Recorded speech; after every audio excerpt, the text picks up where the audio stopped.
আসসালামু আলাইকুম ওয়ারাহমাতুল্লাহি ওয়াবারাকাতুহু। সাল্লাল্লাহু আলা নবিয়িল উম্মি ওয়া আলিহি ওয়া সাল্লাল্লাহু আলাইহি ওয়া সাল্লামা সালাতু ওয়া সালামান আলাইকা ইয়া রাসূলুল্লাহ। সম্মানিত ইমানদার মুমিন মুসলমান ভাই ও বোনেরা, তদবির দুনিয়া চ্যানেলে আপনাদেরকে স্বাগত জানাচ্ছি। আমি মোহাম্মদ রজব আলী। আজ আপনাদেরকে জানাবো জিনকে জ্বালিয়ে পুড়িয়ে ছাই করে দেওয়ার তদবির সম্পর্কে।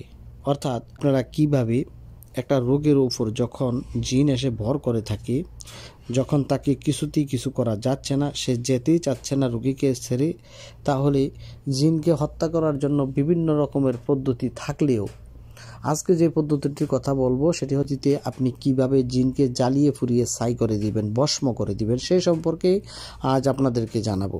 তবে তার আগে বলে রাখি, আপনি যদি আজ প্রথম আমার চ্যানেলটি দেখে থাকেন তাহলে চ্যানেলটিকে সাবস্ক্রাইব করে দিন, পাশে থাকা বেল আইকনটি বাজিয়ে দিন এবং অল সিলেক্ট করে দিন।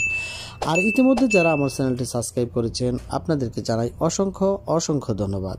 তো সম্মানিত ইমানদার মুমিন মুসলমান ভাই ও বোনেরা, চলুন আমরা কথা না বাড়িয়ে আমাদের মূল আলোচনায় ফিরে যাই। ইতিমধ্যে আপনারা জানতে পেরেছেন আমি কোন বিষয় নিয়ে আলোচনা করব, অর্থাৎ জিনকে কিভাবে আমরা জ্বালিয়ে পুড়িয়ে ছাই করে দেব সে সম্পর্কে।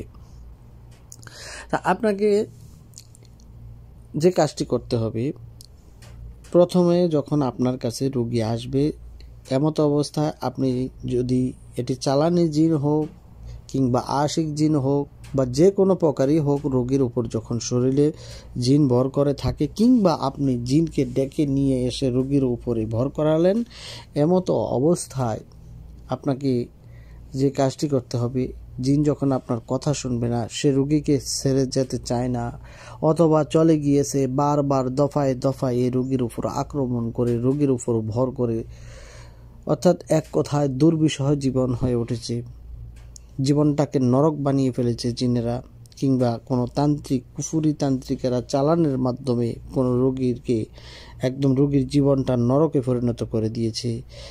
এদিকে জিনেরাও যেতে চাচ্ছে না, তারা অবাধ্যভাবে প্রথমে স্বীকার করে চলে যায় বা পরবর্তীতে আসে, অথবা প্রথমবারে আসলো রোগীকে ছেড়ে যেতেই চায় না। আপনি যদি মনে করেন যে তাকে জ্বালিয়ে পুড়িয়ে ছাই করে দেওয়াটাই সবচেয়ে উত্তম পন্থা, যদি আপনি নসিহত করার পরেও যেতে না চায়, তাহলে আপনি এই পদ্ধতিটির মাধ্যমে এই জিনকে জ্বালিয়ে পুড়িয়ে ছাই করে দিতে পারবেন। জিনকে জ্বালিয়ে পুড়িয়ে ছাই করে দেওয়ার জন্য যেই তদবিরটি প্রথমে প্রয়োগ করবেন সেটি হচ্ছে যে মহাপবিত্র আল কোরআনের 38 নম্বর সূরাটির নাম হচ্ছে সোয়াদ। এই সোয়াদের 34 নম্বর আয়াতটি হচ্ছে বিসমিল্লাহির রহমানির রহিম, ওয়ালাকাদ ফাতান্না সুলাইমানা ওয়া আলকাইনা আলা কুরসিহি জাসাদান সুম্মা আনাব। এই 34 নম্বর আয়াতটি 7 বার পাঠ করবেন। 7 বার পাঠ করে রোগীর শরীরে দম করবেন। তারপরে আপনি যে কাজটি করবেন, 7 বার আজান দিবেন রোগীর বাম কানের মধ্যে, আস্তে আস্তে রোগীর কানের মধ্যে আজান দিবেন 7 বার।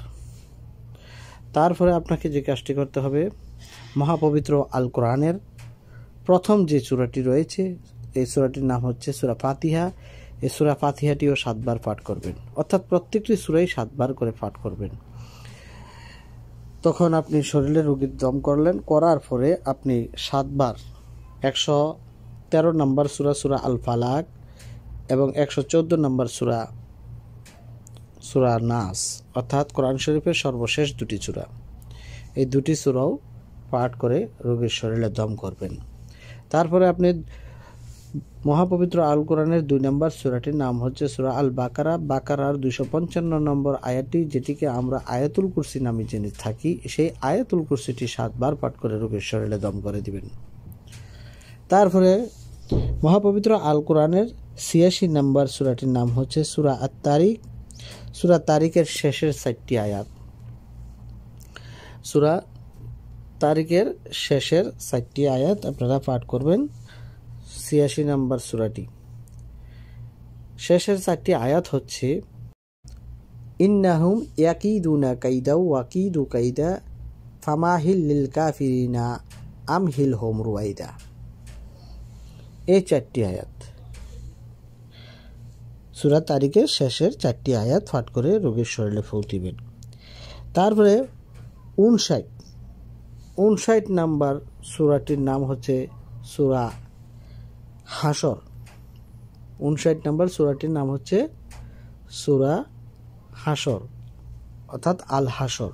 এই আল হাসরের শেষের যে 3টি আয়াত রয়েছে, এই শেষের 3টি আয়াত 7বার পাঠ করবে, রোগীর শরীরে ফু দিয়ে দিবে।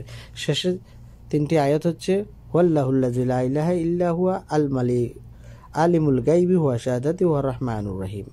ওয়াল্লাহুল্লাযী লা ইলাহা ইল্লা হুয়া আল মালিকুল কুদ্দুসুস সালামুল মুমিনুল মুহাইমিনুল আজিজুল জব্বারুল মুতাকাব্বিরু সুবহানাল্লাহি আম্মা ইউশরিকুন। ওয়াল্লাহুল খালিকুল বারিউল মুসাব্বিরু লাহুল আসমাউল হুসনা ইউসাব্বিহু লাহু মা ফিস সামাওয়াতি ওয়াল আরদি ওয়া হুয়াল আজিজুল হাকিম। এই যে কতগুলা আয়াতের কথা আপনাদেরকে বললাম, প্রথমে বলছি কি 38 নম্বর সূরাটির নাম হচ্ছে সূরা সোয়াদ। এই সূরা সোয়াদের 34 নম্বর আয়াতটি পাঠ করে রোগীর শরীরে দম করবেন। করার পরে রোগীর বাম কানের মধ্যে 7বার আজান দিবেন। দেওয়ার পরে মহাপবিত্র আল কোরআনের প্রথমে যে সূরাটি রয়েছে সূরা আল ফাতিহা, এই ফাতিহাটি 7বার পাঠ করবেন, 7টি দম করবেন।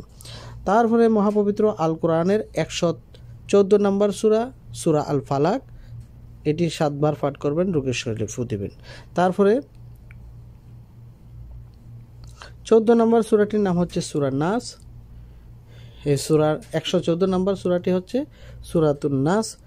এই সূরাতুন নাসটি 7বার পাঠ করে রোগীর শরীরে দম করবেন। তারপরে আয়াতুল কুরসি সূরা বাকারার 255 নম্বর আয়াতটি পাঠ করে দম করবেন। তারপর 86 নম্বর সূরাটি হচ্ছে সূরা আত-তারিক। সূরা তারিকের শেষের 4টি আয়াত পাঠ করে দম করবেন। তারপর 59 নম্বর সূরাটির নাম হচ্ছে সূরা আল হাসর। আল হাসরের শেষের 3টি আয়াত পাঠ করে রোগীর শরীরে দম করবেন। এইভাবে রোকেয়া পদ্ধতিতে যখন আপনি এই রোগীর শরীরের মধ্যে এই আয়াতগুলো পাঠ করে দম করবেন, সঙ্গে সঙ্গে জিনটা তার শরীরের মধ্যে আগুন লেগে জলে ফুরে সারকার হয়ে ছাই হয়ে যাবে, সে ভস্ম হয়ে যাবে, জলে ফুরে ভস্ম হয়ে যাবে, ছাই হয়ে যাবে। রোগীকে যদি সে ছেড়ে না যায়, তার এমন করুণ পরিণতি ভোগ করতে হবে। তাকে জবাইও করতে হবে না, বোতলে বন্দিও করতে হবে না। আপনার এই রোকেয়া পদ্ধতিতে আপনি তাকে ঝাড়ফুঁক করার ফলে এই কোরআনের আয়াতের বরকতে, কোরআনের শক্তি, সেই জিনটা জলে পড়ে সারকার হয়ে যাবে এবং রোগী সম্পূর্ণরূপে সুস্থ হয়ে যাবে ইনশাআল্লাহ। এটা হচ্ছে কোরআনের শক্তি, কোরআনের পাওয়ার। মহান আল্লাহ পাক রব্বুল আলামিনের উপরে পূর্ণ আস্থা বিশ্বাস রেখে আপনারা যে কেউ এই আমলটি করতে পারেন বা এই তদবিরটি প্রয়োগ করতে পারেন। যদি কখনো কোনো রোগীর উপরে জিন ভর করে থাকে এবং বারবার রোগীকে কষ্ট দিয়ে থাকে, আশরাফুল মাখলুকাতকে বাঁচাতে হলে তাকে যদি হত্যাও করা লাগে, আপনাকে সেই কাজটিই করতে হবে, কারণ মানব জাতিকে বাঁচাতে হবে। আর এই রোগীকে সুস্থ করতে গিয়ে যদি এই জিনটিকে জ্বালিয়ে পুড়িয়ে ভস্ম করে দেওয়ার প্রয়োজন মনে করেন, তাহলে আপনারা যেই আয়াতগুলার কথা বললাম, এই আয়াতগুলা ধারাবাহিকভাবে পরপর প্রয়োগ করলে সঙ্গে সঙ্গে ওই জিনটি জলে পড়ে ছাই হয়ে যাবে ইনশাআল্লাহ ইনশাআল্লাহ। তো সম্মানিত ইমানদার মুমিন মুসলমান ভাই ও বোনেরা, এই ছিল আজকের মতন। পরবর্তী সময়ে অন্য কোনো বিষয় নিয়ে আসবো। সে পর্যন্ত ভালো থাকুন, সুস্থ থাকুন। আসসালামু আলাইকুম ওয়া রাহমাতুল্লাহি ওয়া বারাকাতুহু।